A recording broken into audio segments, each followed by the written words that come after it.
This video summarizes a systematic review from the Cochrane library on amyloid beta-targeting monoclonal antibodies for people with mild cognitive impairment or mild dementia due to Alzheimer's disease. The review examined 17 Phase 3 randomized controlled trials, evaluating 7 different amyloid beta-targeting monoclonal antibodies in over 20,000 patients for an average duration of 18 months. All studies were funded by the pharmaceutical industry.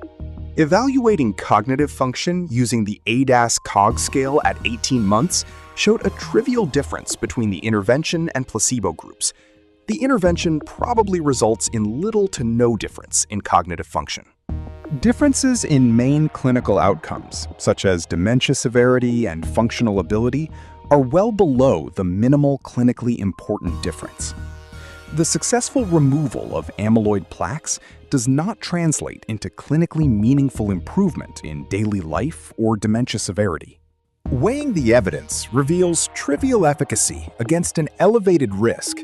The net benefit in clinical practice is debated due to the limited clinical relevance of efficacy outcomes versus potentially severe adverse events. Amyloid beta-targeting monoclonal antibodies increase the absolute risk of amyloid-related imaging abnormalities, or brain swelling, by nearly tenfold.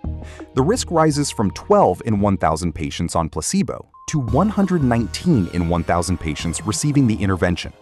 The complete safety profile includes an elevated risk of microbleeds and no significant difference in serious adverse events or overall mortality, although there are a few more events per 1,000 patients in the treatment group.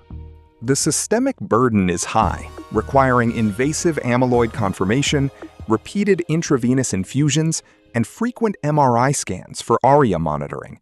These high-burden requirements may limit equity and replication outside of high-resource health systems.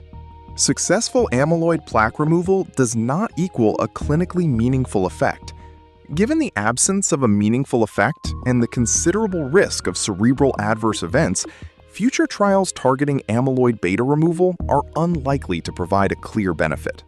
The small to absent effects urge a reconsideration of the amyloid cascade hypothesis as the main underlying mechanism of Alzheimer's disease. Future research on disease-modifying treatments should focus on other mechanisms of action. Thank you for watching. If you would like to learn more, please follow the link in the description below. See you next time.